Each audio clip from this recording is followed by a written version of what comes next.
সারা দেশে তাপমাত্রা কমছে, কোনো কোনো এলাকায় বইছে শৈত্যপ্রবাহ। দুর্ভোগে পড়েছেন কম আয়ের মানুষেরা। ঘন কুয়াশায় ব্যাহত হচ্ছে যোগাযোগ ব্যবস্থা।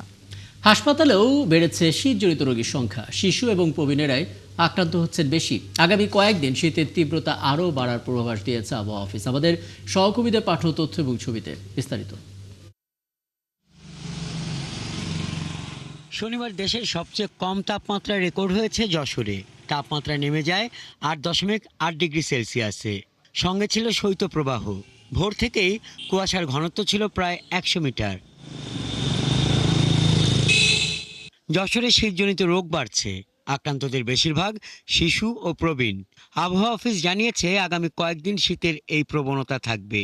ওরে ঠান্ডা, তাও বেরোতে হচ্ছে পেটের দায়, কি করবো, মানুষজন রাস্তায় কম, কুয়াশায় কিছু দেখা যায় না। গাড়ি ঘোড়া, ইজি বাইক, রিক্সা, এই কুয়াশা এগুলো বের হয় না। ঠান্ডা প্রচন্ড, তাও তো কাজ করতে হবে, মানে পেট চালাতে গেলে তো কাজ করতেই হবে।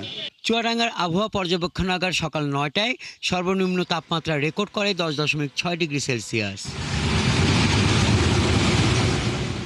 ঘন কুয়াশার মধ্যে সড়কের যানবাহনগুলো হেডলাইট জ্বালিয়ে চলাচল করছে। জেলা সদর হাসপাতাল সহ জেলার হাসপাতালগুলোতে আগের তুলনায় শীতজনিত রোটা ভাইরাস রোগীর সংখ্যা বেড়েছে। কুড়িগ্রামের রাজারহাট কৃষি আবহাওয়া অফিস জানায়, শনিবার জেলায় সর্বনিম্ন তাপমাত্রা রেকর্ড করা হয় 11.2 ডিগ্রি সেলসিয়াস।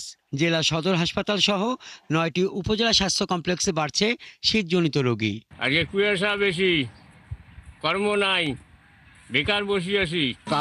কাজকর্ম কিছু করতে পারছি না, কাপড় চোপড় নাই, কাম না করলে তো আমার ভাত নাই। চাঁপাইনবাবগঞ্জে বেলা 11টাতেও সূর্যের দেখা মেলেনি। তাপমাত্রা 10 ডিগ্রি সেন্টিগ্রেড। একান্ত প্রয়োজন ছাড়া ঘরের বাইরে বের হচ্ছে না কেউ।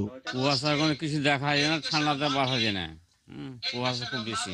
হাত আগুনের কাছে এমনি হুবকে চলে গেছে হাত। টাঙ্গাইলে ঘন কুয়াশার কারণে যমুনা সেতু মহাসড়কে যান চলাচল বিঘ্ন হচ্ছে। দৃষ্টিসীমা কমে যাওয়ায় সড়কে যানবাহন চলছে ধীর গতিতে। আমি তো ঠাকুরগাঁও থেকে এলাম, সারা রাস্তায় কুয়াশা, লাইট জ্বলে দেখা যাচ্ছে না। গাড়ি চালাইতে প্রচন্ড সমস্যা হইতেছে। যে জায়গায় আমরা 70-80 গাড়ি চালাই, সে জায়গায় 20-30-40-এর উপর চালানো যাইতেছে না। কোনো গাড়ি আসতেছে না, যাও দু একটা গাড়ি আসে, হেডলাইট জ্বালিয়ে আস্তে আস্তে আসে। আর এই ঘন কুয়াশার কারণে অনেক দুর্ঘটনা ঘটতেছে। পঞ্চগড়ে গত এক সপ্তাহ থেকে তাপমাত্রা 10 থেকে 11 ডিগ্রি সেন্টিগ্রেড ঘরে ওঠানামা করছে। দিনরাত কুয়াশার চাদরে ঢেকে থাকছে গোটা জেলা। ঠিকমতো দেখা মিলছে না সূর্যের। হাসান আহমেদ, ৭১।